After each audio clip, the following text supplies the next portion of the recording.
Gente, no vídeo de hoje, 4 assuntos, então teremos uma película bem concorrida. Em primeiro lugar, eu vou dar uma pincelada na entrevista que já virou uma antologia da contemporaneidade, feita pelo Tucker Carlson ao presidente, ao ditador, chamem como quiser, Vladimir Putin da Rússia. Tem dente de coelho naquela história. Depois também vou comentar rapidamente sobre o resultado do IGP-10, que é o Índice Geral de Preços, meio do mês da Fundação Getúlio Vargas, que apresenta surpresas de deflação, caminhando depois para uma análise de uma lei que deve ser votada agora em fevereiro no Congresso Nacional sobre o combustível do futuro, que pode ser uma verdadeira dor de cabeça para os nossos bolsos e muito mais ainda para o sistema de distribuição dos veículos que nós temos ou quem tem veículos. E finalmente, para encerrar o Fora de Curva, eu vou tratar a respeito dessa fofoca que está tendo sobre o aumento da arrecadação de impostos federais em janeiro. O que será que aconteceu? Existe explicação lógica? Sim, existe, mas primeiro eu gostaria de ter os números formais, mas já que está todo mundo falando sobre isso, vamos antecipar um pouco uma análise prospectiva do que pode estar acontecendo com a coleta de impostos do governo brasileiro. Meu nome é Eduardo Starosta e esse é o canal Fora de Curva. Bom, gente, eu me dei o trabalho, até foi um primo meu que me mandou a primeira versão da tradução da entrevista do Vladimir Putin que ocorreu alguns dias atrás. Eu realmente não tive que ter trabalho nenhum para assistir. Ela não estava nada monótona. Vladimir Putin realmente é um cara muito esperto, muito inteligente. O jornalista também agiu de uma forma bastante sábia, fazendo perguntas interessantes e instigantes, ao que o presidente russo devolveu respostas bastante, diríamos assim, curiosas. Só tem o seguinte, Vladimir Putin, a maioria deve saber, não é um presidente que foi eleito sem haver dúvidas a respeito dos processos eleitorais que ocorreram na Rússia nas últimas décadas. Mas afora isso, a defesa dele à invasão da Ucrânia, ele foi extremamente lógico, coerente, mas tem uma coisa: todos os pressupostos, ou a maior parte dos pressupostos dos quais ele partiu, inclusive de prerrogativa de antecedência de ações e mais ainda análise histórica, são mentiras. A Ucrânia, a civilização ucraniana, nasceu inclusive antes da própria Rússia. Kiev, que é a atual capital do país, é inclusive há alguns anos ou vários anos mais idosa do que Moscou. Mas ele fez todo um exercício de geopolítica tentando demonstrar que aquilo sim eram terras russas e um povo russo. Porque eles já haviam estado lá antes, inclusive citou que parte do território ucraniano deveria ser polonês, outra parte húngaro. Será que a Hungria e será que a Polônia vão reivindicar de volta essas terras depois da declaração do presidente russo? Olha, pelo menos no curto prazo, eu acho que não. Aí veio, até ironicamente, o presidente da Mongólia dizendo: não, se for assim, toda a Rússia pertence à Mongólia, porque quando Gengis Khan tomou conta da Ásia, o russo era um pequeno protetorado que não era nem 5% do território atual. Eles expandiram depois, então, ele falou brincando, é claro. Então a Rússia pertence à Mongólia. E aí se caiu na galhofa, mas a questão é a seguinte: eu recomendo quem puder assistir essa entrevista bastante longa, mas nada chata, nada enfadonha. Porém, tem que ter consciência de que grande parte das afirmativas de Vladimir Putin são mentirosas. Teve essa histórica e depois a invasão da Ucrânia foi, segundo ele, um mero ato de defesa para proteger os cidadãos russos, mas falou também que a Ucrânia, como eu disse antes, não tinha legitimidade para ser um país independente, uma série de coisas. Tem gente que acreditou nele, eu pessoalmente não, porque eu me dei o trabalho de ler um pouco da história da geopolítica mundial e recomendo que cada pessoa que queira se inteirar desse assunto faça o mesmo. Mas dentro dessa mesma ótica, Vladimir Putin, que não é nada bobo, aproveitou os seus momentos de fama a mais, porque ele já passou bem mais dos famosos 15 minutos de fama, e lascou uma nas eleições norte-americanas. Ele disse o seguinte: prefere como presidente Joe Biden do que Donald Trump. Por que ele vai dizer isso? Porque essa contra-propaganda ao Joe Biden? Evidentemente é porque ele não quer o Joe Biden na presidência, prefere o oponente, o ex-presidente Donald Trump, com quem ele teve menos problemas nas suas relações intercontinentais, diríamos assim. Então foi uma galhofa dele, até relativamente bem-humorada, mas mais uma desinformação a respeito de seus interesses. Então a gente tem que ter muito cuidado com o que a gente ouve, as palavras, não só de um líder, mas também de vários veículos de imprensa, que começam a nos poluir com análises como se fossem notícias e no fundo, podem ser grosseiras mentiras para enganar nossa população brasileira. Agora vamos para o segundo assunto do nosso vídeo de hoje. De acordo com a Fundação Getúlio Vargas, liberou hoje a informação, o IGP-10, que mede a inflação geral de preços, incluindo preços por atacado ao consumidor e construção civil, entre o dia 10 de janeiro e 10 de fevereiro, caiu, ou seja, teve uma deflação de 0,65%. Isso realmente foi uma surpresa. Nós podemos ver que a última deflação que ocorreu foi ainda lá em agosto do ano passado e depois esse indicador, esse índice de preços começou a reagir no sentido de aumento de preços novamente. Em janeiro foi registrado uma inflação de 0,42% e agora fevereiro, isso que eu falei, uma virada radical na tendência dos preços no Brasil com a deflação de 0,65%. Mas onde é que pegou? O que causou essa inflação? Aí tem uma eventual boa notícia para os brasileiros. Isso ainda foi registrado ao nível dos preços por atacado, índices de preços ao produtor amplo, onde a média foi uma queda de 1,04%. Forçado pelo quê, gente? Pela nova safra de hortifrutis granjeiros, produtos in natura que daqui a alguns dias, daqui a algumas semanas vão estar no mercado a preços menores no âmbito do varejo. Ou seja, amenizando as instabilidades climáticas que nós tivemos nos últimos meses, essa nova safra já vinha entrando sem ser tão prejudicada por eventuais estiagens ou cheias, ou ventos, intempéries, enfim. Isso repercute muito rapidamente ao nível do consumidor. Então, provavelmente, o item alimentação do IPCA, não vou dizer que agora o IPCA 15, mas o IPCA fechado de fevereiro, vai dar uma boa arrefecida, se não também sair de elevados percentuais positivos para uma deflação. O terceiro assunto, que é extremamente importante para o futuro dos nossos carros, nossos veículos e para o nosso bolso, é esse projeto de lei 4.516, que deve ser votado até o final agora de fevereiro. Qual é o apelido dele? Combustível do futuro. A ideia é mais ou menos fazer com que o Brasil seja reconhecido como um país que se importa com o meio ambiente, com a preservação do meio ambiente, e para isso eles estão mexendo no que vai dentro do nosso tanque de combustível. De que forma? Olha só, gente, estou pegando as informações, só para destacar, do portal Poder 360. Primeira coisa, vai aumentar, segundo esse projeto de lei,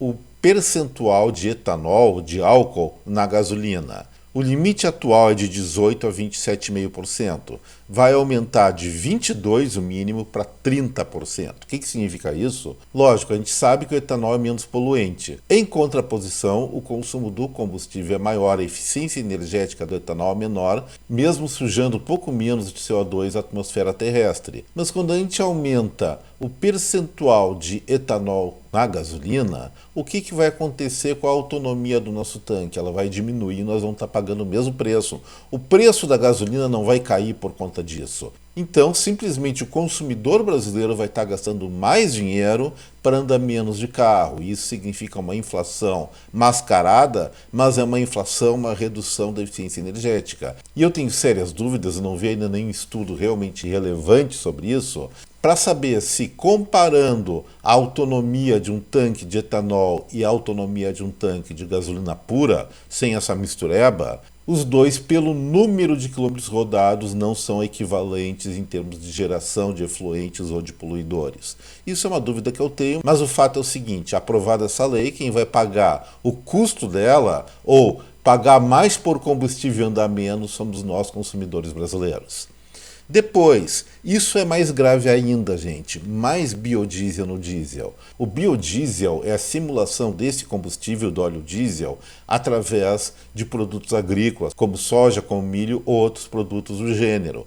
A questão é a seguinte: a tecnologia brasileira para isso faz com que esse biodiesel que vai ser inserido a mais no diesel vai passar dos atuais 14% para 20% imediatamente após a aprovação da lei, podendo chegar, com previsão de chegar a 25%, ele gera muito problema mecânico. Isso eu pesquisei em vários sites, vários portais. Até podem ver, eu acho que no Pingando Óleo, que é um portal do YouTube com muita coisa legal, eles mencionam sobre isso. Não tenho certeza se é lá, mas em algum desses portais, em algum desses canais sobre mercado automobilístico, mercado automotivo, existe essa análise e fica comprovado que aumento do biodiesel, ou seja, algo muito impuro de acordo com a tecnologia adotada aqui no Brasil, no tanque de gasolina, entope bico injetor, cria borra no motor, além de diminuir o desempenho dos veículos, dos equipamentos, das máquinas movidas a esse combustível.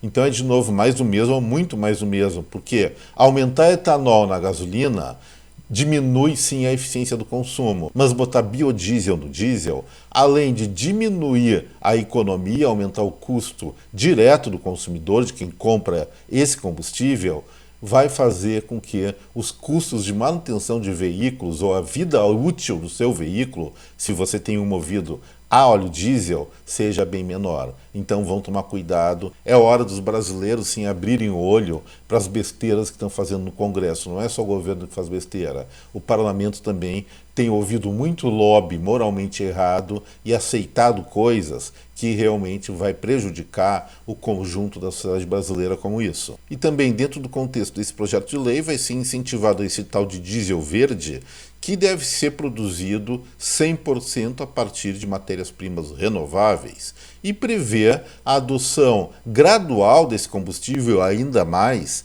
na frota brasileira de veículos. Olha a encrenca que não vai ser. E de novo, nós vamos pagar por isso e muito caro. E finalmente, para encerrar o Fora de Curva de hoje, e não esqueça agora então do like, do compartilhamento do vídeo com a sua rede de contatos, e aos que estão assistindo Fora de Curva pela primeira vez, eu faço o meu convite para inscrição no canal. A Unafisco, essa reportagem que eu estou mostrando de destaque para vocês, associa a possível alta da arrecadação à inércia do governo. O que está acontecendo? Por que a inércia do governo? Bom, a Unafisco tem uma maneira de ver as coisas, até pode ter coerência o que eles estão falando, mas a análise é mais ampla. Parece, existem dados preliminares não divulgados, que a arrecadação de janeiro cresceu muito, mas muito em relação a janeiro do ano passado. Parece que foi uma alta de mais de 6%.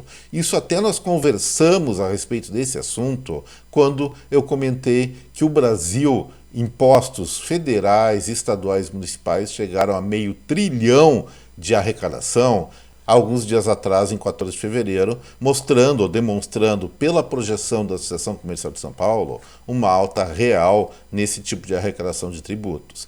E, pelo que Fernando Haddad antecipou, janeiro foi um bom mês de arrecadação. E por que aconteceu isso?